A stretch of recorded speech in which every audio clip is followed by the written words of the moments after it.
Now I'm talking about the maximum and the minimum. There are two formulas.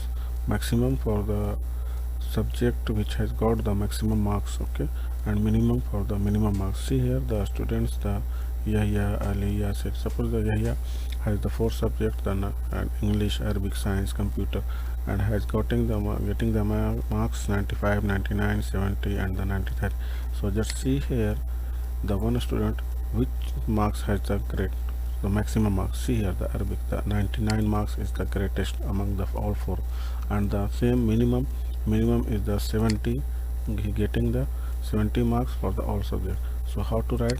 Just here equal to mx max, open the bracket and select all four subject and close the bracket, then press the enter.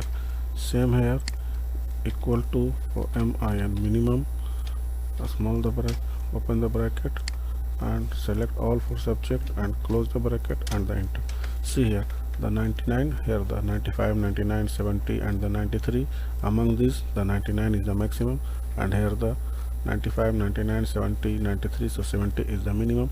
So this is showing the maximum and minimum marks, and drag and for all students.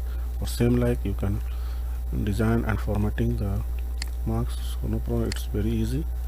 Okay, thanks.